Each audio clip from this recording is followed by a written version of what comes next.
Welcome to the Humble Hoof podcast. My name is Alicia Harlov.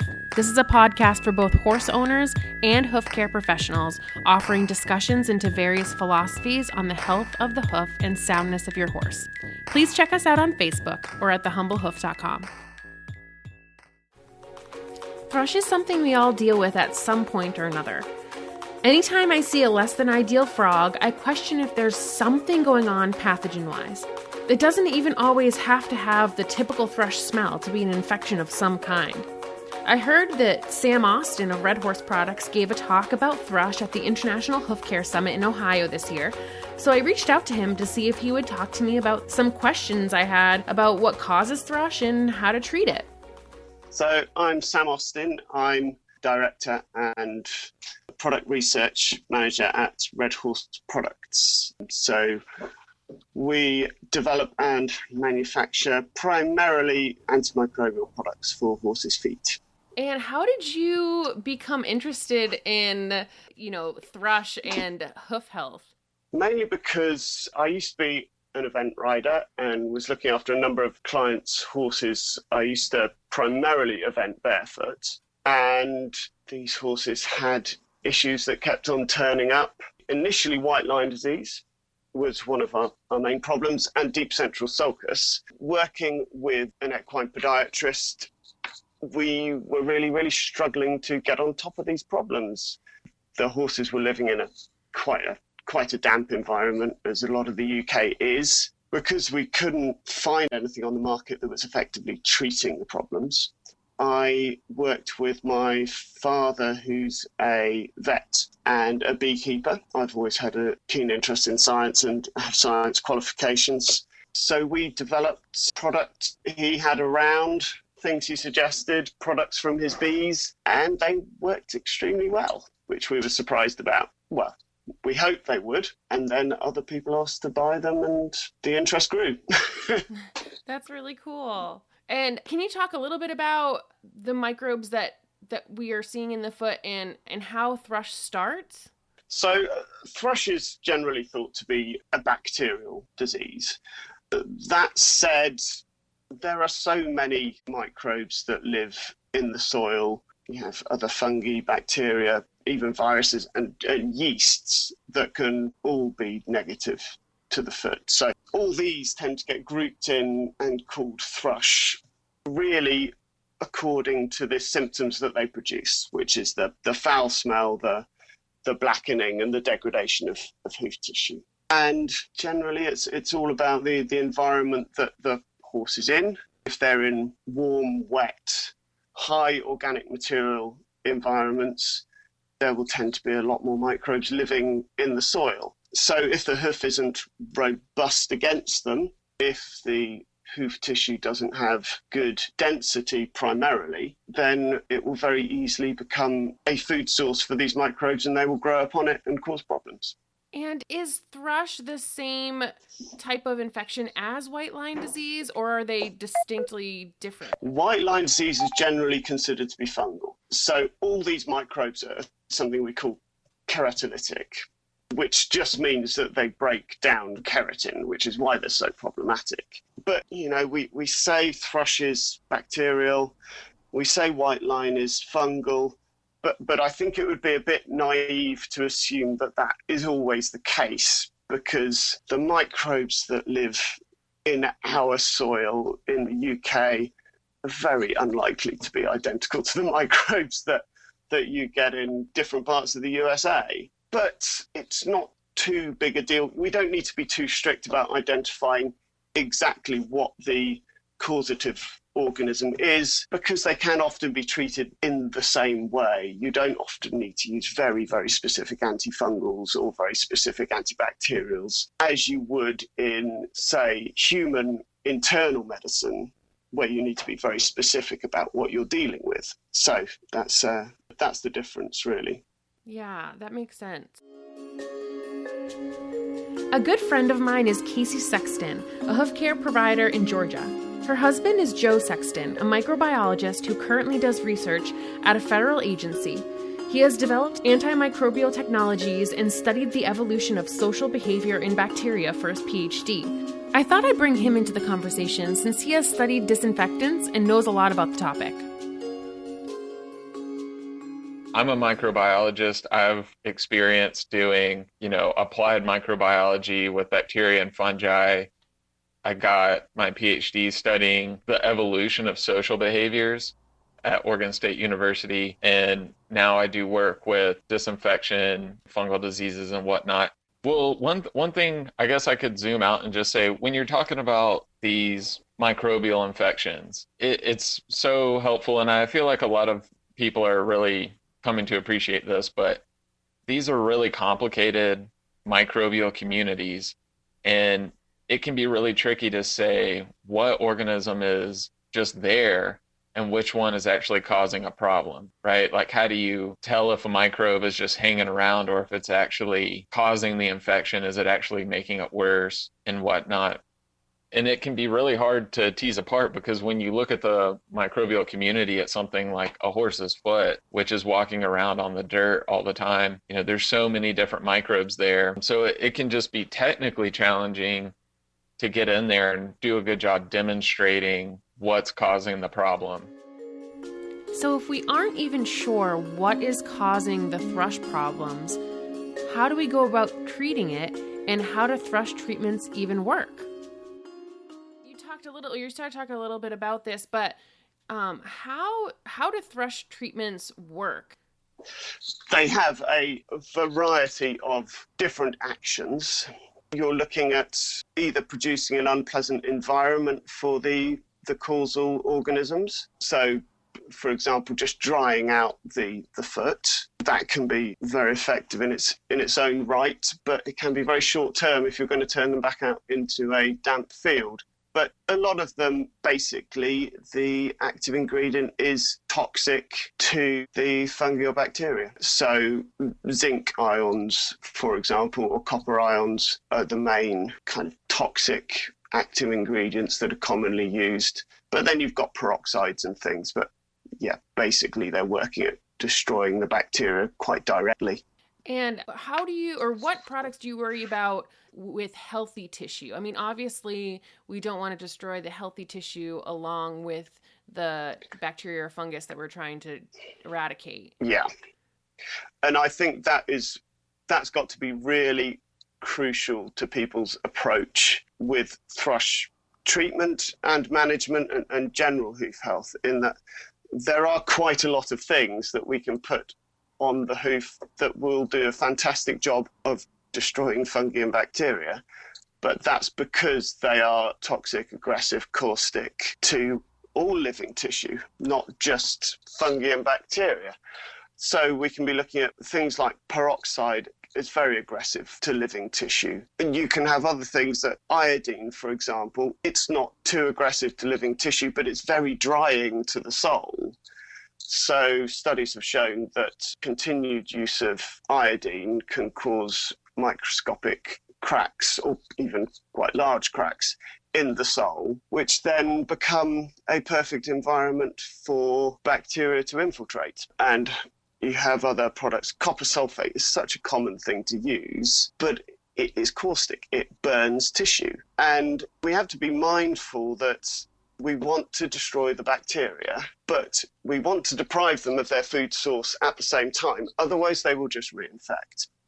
And their food source is degraded solar and frog tissue. So if we're applying chemicals that degrade the tissue, break it down, make cracks in it, make it more spongy and less dense, then we are going to encourage reinfection. And then we'll have to be treating the whole time, and eventually we're going to get a big reinfection. Yeah, that actually makes a lot of sense. I never really thought of it that way. So thanks for explaining that. That's okay. And so what are some common antimicrobials that will not hurt healthy tissue that we want to keep? So a really good guide to this is, would you put it on your own skin, on the inside of your forearm, for example, and expect it not to leave you with damage or burning? Zinc sulfate is a fantastic alternative to copper sulfate. If we go and look at studies where it's been used, in most situations when being used as an antibacterial, it is as effective, if not more effective, than copper sulfate, but it doesn't burn tissue. It's an absolute no-brainer to use zinc sulfate instead of copper sulfate. Zinc oxide is another superb zinc salt that works very well. Again, it's using a zinc ion, which is toxic to bacteria, but not body cells. So that's superb. Silver, again, isn't toxic to living tissue, but bacteria respond very badly to it. So that works fantastically. Honey is great. Some essential oils, we need to be selective about essential oils because some of them are too aggressive and too drying. So we're keen on the use of oregano, bergamot, eucalyptus oil, not tea tree oil. Tea tree oil is something that we've found tends to be too aggressive and drying, and horses are very prone to being allergic to it. You know, we're learning the whole time. We used to use tea tree oil in our products until we saw some research that said, well, tea tree oil is too aggressive towards good bacteria. Yeah. Whereas eucalyptus oil, oregano, rosemary, and even bergamot are very effective antibacterials. But the only effect apart from that they seem to have is they tend to toughen up the sole tissue. So they make it less porous, which is a great side effect. So with people, I know like oregano essential oil can be like burning to the skin. Is not true for like frog tissue? Or is it just diluted? We only really suggest using it in very low concentrations. So, I mean, really, any essential oils, use of it at more than 2 or 3% probably isn't worth it, because essential oils are very strong solvents in their own rights. So, yeah, they can be damaging and they can be allergenic. So oregano is very high in something called thymol, which is a useful antibacterial, but you're tending not to use it at very high concentrations. I don't know if you know of any products that might be, or I guess ingredients that might be popular that you think are caustic to healthy tissue. I mean, first I'll say I'm not a vet. I don't focus on horses, but as a microbiologist and someone who's done work on disinfectants and antimicrobials, first, just because of the issue of increasing antimicrobial resistance to things like antibiotics and antifungals, I would anticipate less success with things like athlete's foot cream. So what I think makes more sense, and I think this is relevant too, because on the forums and stuff, people are always arguing or discussing, what about apple cider vinegar? What about white distilled vinegar? What about this? What about that, right? Yeah.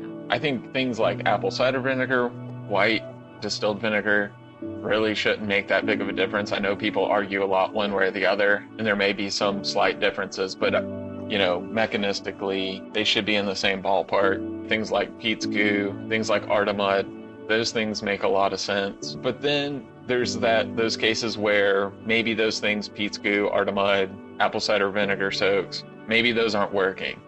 And then I see conversations move to more serious disinfectants. I've even heard of people doing like bleach soaks or things with oxine. And it's harder to really say, but my advice to Casey when she's going out is just like, some of those disinfectants, especially oxine, if you're mixing things together in the field, then you're kind of working with hazardous chemicals at that point. And so one piece of advice is just to be careful. If you're out there at someone's barn and you get a bad chemical burn, that's not going to be fun. It also brings up things like, well, that could probably be damaging horse tissue as well. So my bigger picture perspective is like, if you're past the point where Artemud, Pete's goo, apple cider vinegar soaks, if some of those core things aren't working, and you're really looking at more intense disinfectants, maybe that's time to communicate with a vet and loop in a vet if you have an infection that's getting way worse and you just can't get on top of it and you've addressed everything else. That's kind of seems like the right choice at that point. Yeah, that's a really good point. And we had just talked, I think you had mentioned about the sort of issue with trying to dry the foot and then you're just putting the horse back out in a wet environment. You're kind of, not really, it's counterproductive. But so what are the decisions that we need to think about when deciding between a wet topical treatment or a dry topical treatment for thrush? So one of the catches you've got with a dry topical treatment is that most of the active ingredients that are put in these compounds actually rely on a degree of moisture to work. So powders, for example, can be very effective at mechanical treatment. So they can dehydrate the bacteria, for example, and they can remove some of the moisture from the tissue. But say you put a zinc sulfate powder inside a diatomaceous earth base, for example, you do a very good job of drying the foot out, but the zinc sulfate probably isn't going to have much of effect because it relies on being dissolved in water to release the ions to work. So the dry powders and things can be part of a management protocol, but I don't think as a treatment method, they tend to be exceptionally good. One situation where that might not apply is when you're, for example, using a powder in a deep central sulcus crack, which tends to be very moist, and the powder helps by applying pressure to the inside of that crack to stimulate regrowth. Admittedly, we would have a different approach to that in that we would use a medicated wadding, so medicated with zinc oxide and honey usually. But dry substances are good at depriving the bacteria of moisture, which they need, but you need to think very carefully about your environment. So maybe we would use a dry substance inside a hoof boot that was on the whole time, that is always creating sweat. But moist carriers are much better at delivering active ingredient and helping it work. On that vein, if you use a greasy cream, so a cream or a grease to deliver your active ingredient, you also need to bear in mind that moisture is still not going to be able to get to the active ingredient in that treatment. So again, if you had, for example, a copper sulfate or a zinc sulfate crystal in a petroleum base, you're going to get a very low level of dissolving of the individual crystals. So the compound isn't really going to get a chance to work very well. So a water-based paste, for example, can be a much better way of delivering active ingredients. And when you're formulating different, because you make these topical products, when you're formulating different products, how are you deciding which ingredients you're putting together in a certain product versus another one? So, yeah, that's a difficult one, or it's an easy one in my mind. It's difficult to explain. We start off, often what we're doing is looking at two things. We want the product to be a particular consistency. So the deeper the cavity, for example, the thicker we want the consistency to be, because thicker consistency products apply more pressure on the inside of cavities, and pressure on the inside of cavities stimulates growth, and a thicker product will stay there more effectively. Whereas something that is just being used on the surface of the frog or the sole can happily be a liquid. So we start off with consistency, and then we think about what chemical properties we want the product to have. So, usually we want it to be destroying bacteria as best we can without destroying live tissue. And our principle is, in order to get the mechanical properties, so the thickness, really, we want to be using a carrier that is going to have as much chemical effect as possible. So it's going to be a beneficial carrier. For example, the use of clay and honey as a carrier is good because clay and honey will produce a good sticky consistency that means things will stay in place in cracks. Honey is antibacterial, it is beneficial to living tissue, and clay has a drawing action. So not only is it creating that thickness, it is creating an action that pulls bacteria and necrotic tissue out of the deeper areas of the foot. And then we put the active ingredients, the chemical ingredients, in as higher concentration as we can achieve without causing issues with tissue degradation, allergic reactions, or the mechanical aspect of the product.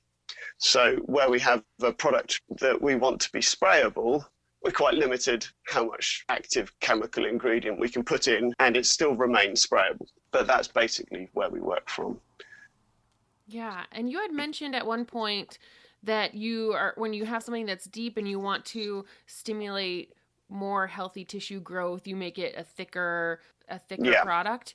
And so this is something that I come across a lot with clients where, we might get to the point where the central sulcus is open and, it looks like the tissue is all solid in terms of what you're seeing at the bottom of that central sulcus, but it's still fairly a deep central sulcus.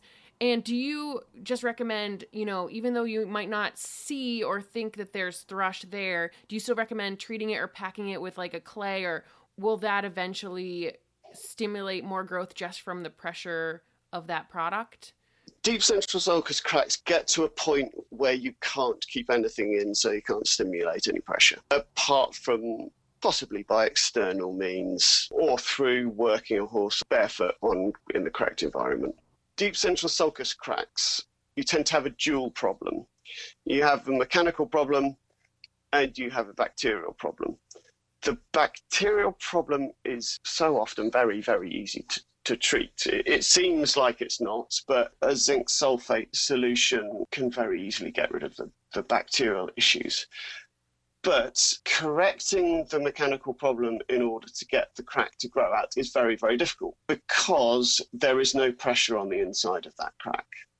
There is no stimulus for it to grow. So, yes, what we recommend is packing. We use medicated cotton, packing cotton in there so you stimulate cells to put down new growth, but you also stimulate the deepest part of that crack to push down towards the outside. So rather than growing together by the crack knitting together like a zip from the deepest part, you try and get it to heal by turning itself inside out, if you understand what I mean. Yeah. And then once it's turned inside out, it's very hard for that to regrow. So we think in central sulcus cracks, what's often happened is the tissue's inverted itself and needs something to push against in order to come back out. But once it's got to the point where you can't keep any packing in, it's worth putting something that will stimulate some regrowth.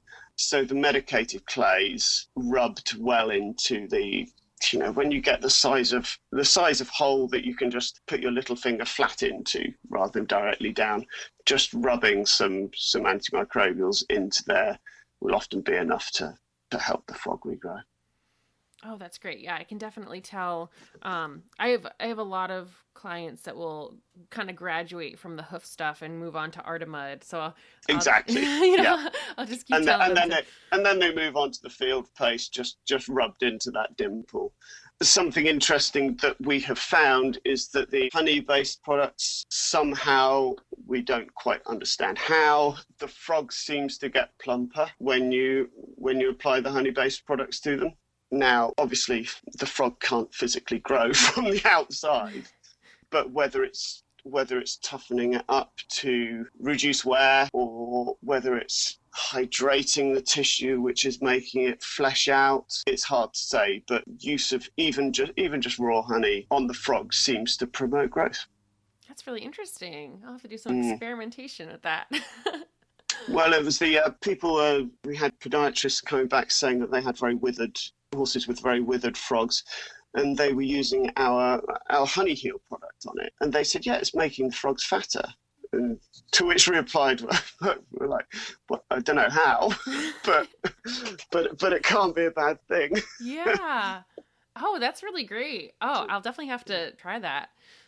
Yeah, do some left-right trials. Yeah. Oh, my horse would be great for that. Yeah. Yeah, and I just really have one more question. So once you kind of eradicate that thrush and the frog is looking fairly healthy and the horse is doing well, what can you do to prevent thrush from taking hold again in that foot? So really you're looking to keep the frog and the sole tissue as dense as possible. We favour the use of some hoof hardeners. You've got to be careful what you use for hoof hardeners because formalin, iodine, they both will harden the hoof, but they will cause microscopic cracks that actually eventually get infiltrated with moisture and then bacteria. Whereas things like turpentine, which is also a pretty popular hoof hardener, it's a very strong solvent, so we have concerns that it will dissolve the lipid layer in the hoof tissue and, again, cause it not to be able to regulate its own moisture levels. So when it comes to hoof hardening, we favour, you can use weak fruit acids. So cider vinegar, lemon juice have a surprisingly good hardening effect without detrimental effects. Zinc sulfate is a fantastic hoof hardener. And again, using that on a regular basis, you're not going to get thrush issues because it's a superb antibacterial. MSM is another, that's organic sulfur, can be very useful. And again, you've got some essential oils that can have a hoof toughening effect. Lemon oil, elemi oil, and there are probably many others that used dilute, and we can dilute in oil, but we usually prefer having it dissolved in a water base, so using a surfactant. But then you're looking at the environment, obviously keeping it dry as possible, avoiding the horse standing in organic matter for long periods of time. Bacteria and fungi are always going to be there. The horse is always going to be exposed to it. So you've got to just try and make it so that the environment on your horse's foot isn't favourable to it. Needless to say, you've got to look at nutrition. It's not our area of expertise, but the more I look at nutrition, the more I worry that people are just putting more of everything into their horse rather than looking at what their horse is low in and high in. So when people do come to us and say, our horse has got the hoof wall is looking very, very cracked up, for instance, and there's no obvious reason, and we say you need to look at the nutrition. We say, please go back and look at the mineral levels in your horse's forage, in your horse's hard feed, and in your horse's pasture before you supplement it, because if, for example, your horse's diet is too high in iron, you might just be putting more iron in with the supplementation. So nutritional balance is crucial, obviously. Something we try and drill home about is people avoiding antibiotic resistance. So the regular use of tetracycline, terramycin, for example, on the sole of the foot in order to supposedly prevent thrush can be very, I don't want to say irresponsible, but short-sighted, because over time you will just create a new strain of thrush that's resistant to those antibiotics, whereas simpler antibacterials like your zinc salts don't develop resistance, or if they do, it's over a very, very, very long period of time. One of the other very important preventative methods is if your horse is shod, and especially if your horse is in pads or shoes that cover the entirety of the foot, then using a medicated clay underneath that can improve the quality of your horse's foot whilst there is a pad on, rather than just create this cycle of the foot gets more thrushy, so it gets softer, so it needs a pad on, and then you can never take the pad off because your horse's foot is too weak. So yeah, that can be a superb preventative measure that is more commonly being used now, especially under things like dental impression material, which are really useful in shoeing situations, but they make the foot sweat. Sweat might not be a biologically correct term, but it certainly makes the foot exude moisture more than a lot of other pads. So using antimicrobials underneath those that are going to last is very important. Oh yeah, I've seen a huge difference when I add something underneath dental impression material or any kind of packing, under a glue-on. I feel like it makes a huge difference in what you take off 5 weeks later, 6 weeks later, Joe found a really interesting paper on white line disease, studying over 50 off-the-track thoroughbreds with the disease. Joe also has an interest in ecology and has also wondered how regenerative efforts for the forages that our horses eat might improve hoof health. I really like this paper, this 1998 paper from the Equine Veterinary Journal called Onychomycosis and White Line Disease in Horses, Pathology, Mycology, and Clinical Features. And the author is Kuwano, and their collaborators. And essentially, this group from Japan, they're with the Equine Research Institute, and they collaborated with some scientists at the Division of Microbiology at the Japanese National Institute of Health Sciences. And they took 51 thoroughbreds with white line disease and went through the process of really trying to figure out what microbes were associated with that infection. And they do really good quality work trying to attribute the causative organism to these 51 thoroughbreds that have white line disease. And they had a pretty strict criteria for saying we're confident that this organism is causing the problem. And essentially they were able to find 10 where they were really confident in being able to attribute white line disease to fungal disease. And in most of these cases, they were able to attribute it to this one specific fungal pathogen called Scedosporium apiospermum. And that's a really interesting, it was interesting to read that. And they did a really good job of showing through histology. You know, they took slices of the hoof, did staining, isolated the fungus. But Scedosporium is a really interesting organism. It's an opportunistic pathogen. So it's kind of, its lifestyle in the natural environment isn't really understood that well, but we know certainly in humans, it causes opportunistic infections, particularly in the lungs of people with cystic fibrosis and other immunocompromised states. One of the characteristics of Scedosporium is that it produces a lot of extracellular enzymes that make it really good at breaking down a horse's hoof wall and the material in the white line. Another really interesting characteristic of Scedosporium is that it's notorious for being intrinsically resistant to antifungals. So things like azoles, which are, ingredients that are common in things like athlete's foot cream. You would not really expect that to work. So a couple takeaways is that they did a great job of attributing the problem in their sample of horses to Scedosporium, which is an opportunistic pathogen. And I think the thing we can learn from that is fighting this specific organism is challenging, but it also indicates other underlying things.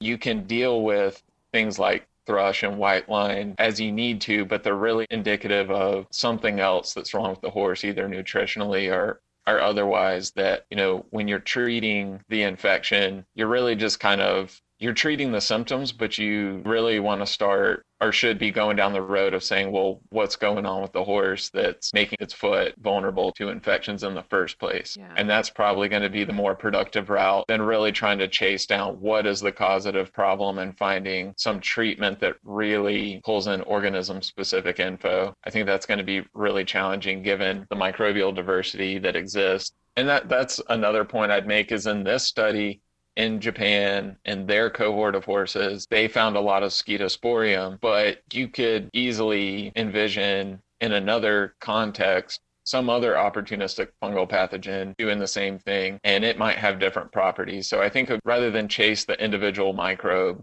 really look at the overlying condition of the horse. Yeah. I really appreciate you turning me on to that regenerative grazing group. I've tuned into that a lot, and I've referenced that a lot as I've got the sheep project going. So Casey and I have put together an organization now to help support the sheep project, which is we're at a local nature preserve in Atlanta that has a huge invasive species problem, and we're moving the sheep around to beat back the invasives.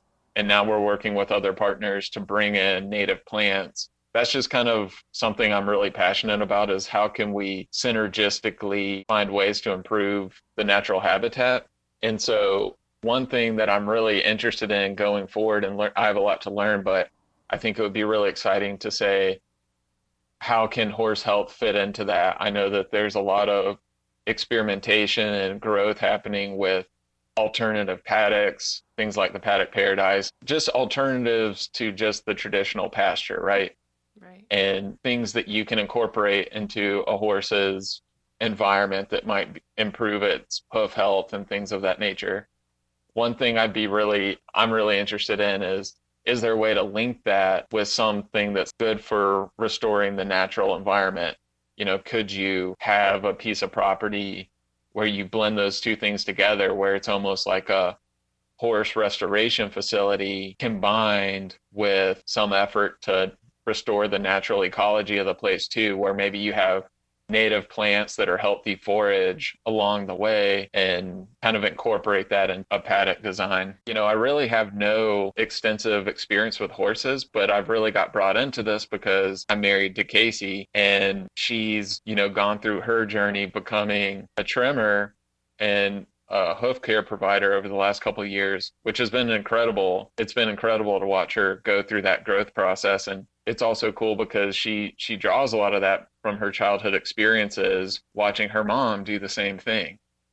And it's a really beautiful thing to kind of be associated with, or to see happen with Casey, her mom, and her brother, all kind of working together in the same area, the different expertise that they have. It's really cool having the presence of kind of like this family trade here in North Georgia. So I just kind of I'm learning as much as I can through those conversations with them, but that's such a great way for me to learn about what their goals are and the problems that they're having.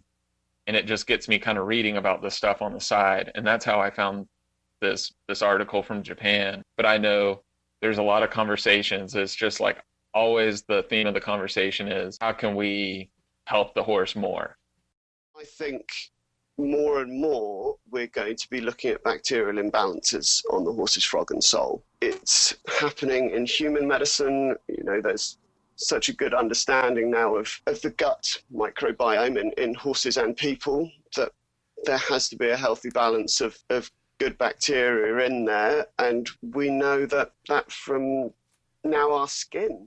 We know our skin has a microbiome, and we know that we can cause bacterial infections by destroying the healthy bacteria that are there on our skin, fighting against the bad bacteria the whole time. It would be really naive to think that wasn't the case on the horse's foot. So whatever treatments we use, we need to start thinking of avoiding damage to good bacterial populations, which I think is where, some products don't work, and where we're scratching our heads and going, this product hasn't worked, it really should have. It's got a very strong antibacterial effect.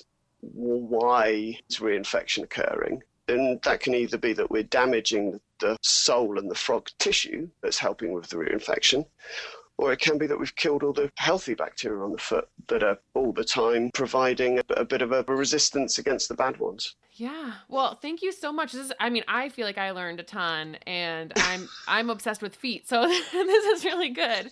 Well, I'm glad.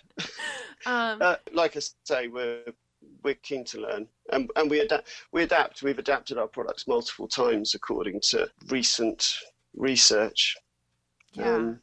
I've been super happy with the products. Yeah. Well, again, thank you so much. This was really, really helpful, and I'm really excited to put it out. I think this is really good information that every horse owner needs to hear. So, good. Well, thank you very much for giving me the opportunity. Oh yeah, of course. So I'll be in touch. Excellent. All right. Thanks a lot, Alicia. Have a great rest of your care. day. All right. You too. Thanks. Bye. Bye.